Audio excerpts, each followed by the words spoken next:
Hello everyone, I'm somewhere along Nairobi Nyeri Highway, next to a small town of Makuyu, which is in Murang'a County. It's just a small town of about 20,000 people, but this is not our destination today, as there are other interesting small towns in the area that I want to explore, and one of them is Kambiti Shopping Center, which translates to a place of many hyenas. We'll be getting there in a minute time.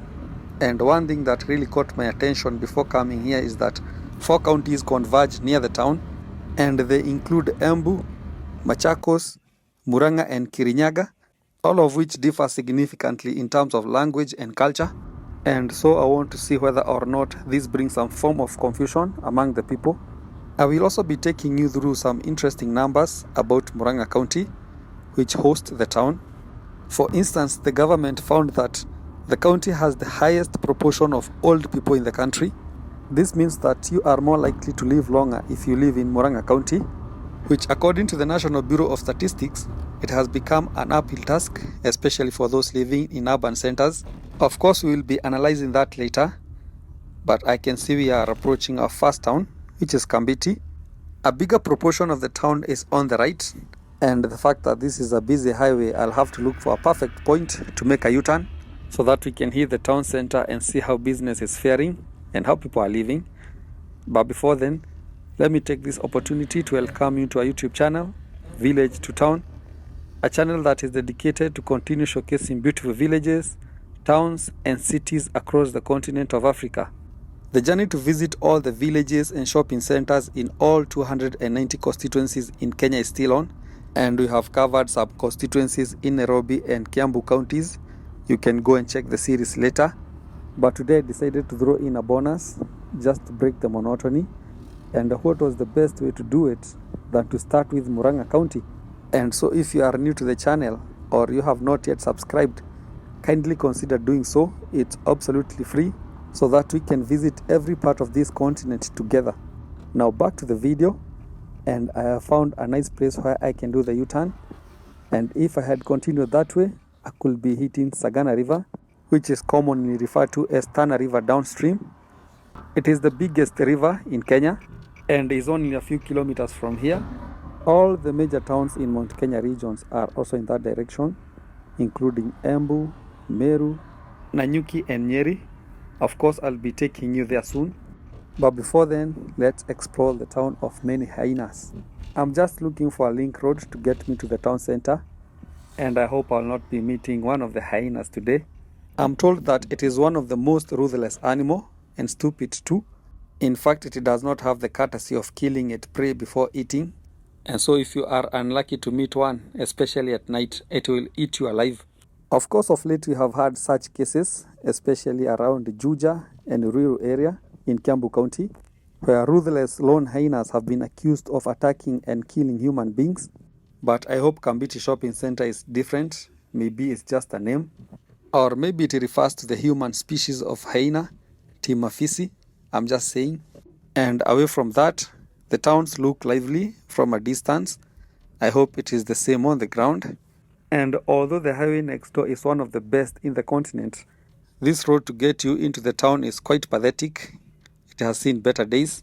It seems like situations can turn chaotic, especially in rainy seasons, which is the last kind of trouble Mr. Lone Traveler would wish for himself. I can see the buildings are quite modern, which is a nice thing, meaning that the town is developing, but unfortunately no business is operating from there, which is not a good sign. But let's get to the town center. Maybe things are a bit different there. And remember, this is a sub-location of 5,908 people. 3,000 are men, while 2,908 are women. Quite interesting numbers there, considering that men are more than women, which is not normal in many societies.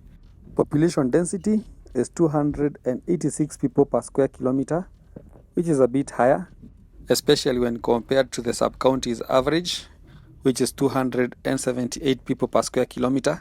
But the slight difference could be as a result of the fact that this is a shopping center, meaning that there is a high number of people concentrated in one area. And as you can see, it's a bit busy. There is this corner shop, probably the biggest in the small town, and it seems like a general merchandise shop, meaning you can literally get anything from clothes to kitchenware. Well, apart from that, it seems like the rest part of the town is dead with few to no movements. But of course, there are a few old timers on my right, probably aged 60 and above, and probably they are reminiscing about their good old days. Apart from that, this part of the town is quite deserted and some plots are not yet developed. But before I take a turn and check the other side of the town, I hope you can see some big mango trees ahead. Remember, this is the home of mangoes. It is the main cash crop here. They are produced in big numbers, and farmers here supply both the local and international markets. Unfortunately, no business is operating from this side of the town, despite having ready permanent stalls to host such businesses. As you can see the buildings on my right, they are quite modern, though it seems like there's a time the town was thriving, but it is not the case anymore. By the look of things, the glorious days are gone. I hope you can see the majestic Murang'a ranges in the background, although the sun is setting and it is directly facing me, although it might be affecting the quality of our shot. But it is a beautiful day here in Murang'a. But before I get to the open air market in the center of the town, let me give you a list of a few legends that come from here. And topping the list is one Mark Kamande wa Kioi. The legend is a sensational old school banger artist who is well known in this region for a series of hit songs, most of which he started releasing in the 80s and the 90s. A story goes that he was once a police officer, but he had a Damascus kind of moment and changed his ways, dropping the gun for the guitar. He happily tells the story of how he unsuccessfully vied for a political seat in the area and how during the campaigns, everyone will sing for him Hosanna, telling him he was the guy, only to get 40 votes. That's elections in Africa for you. And here is the big market. And it seems like the county government has really invested in putting a roof over Mama Mbogas, which is quite commendable, but the market is largely empty. I can only speculate the reasons for its emptiness. Maybe it is not the market day. Actually, it is on a Saturday. And most shopping centers in these areas have designated market days. But also going with the emptiness of other shopping complexes in the small town, the empty marketplace might also be a norm. Well, it seems like along this lane only a few shops are open, but most of them are closed.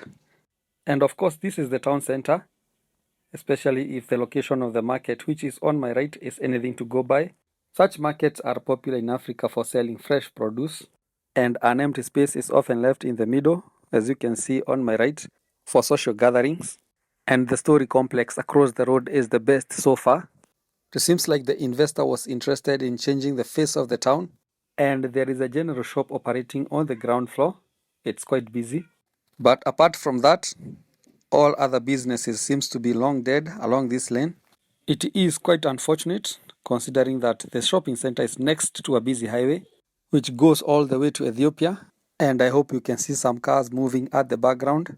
In fact, the road was converted into a dual carriageway a few years ago, and in some parts the contractor is still on site.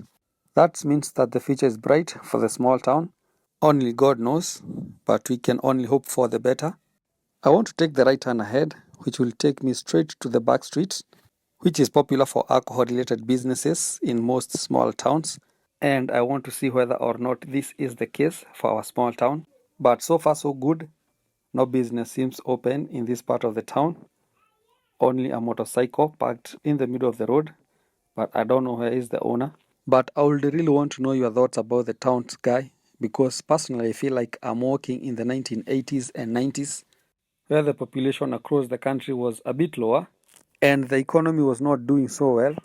In fact, I refer to the era as the dark ages of Africa, as most families across the continent, especially in rural areas, were going through crazy hardships.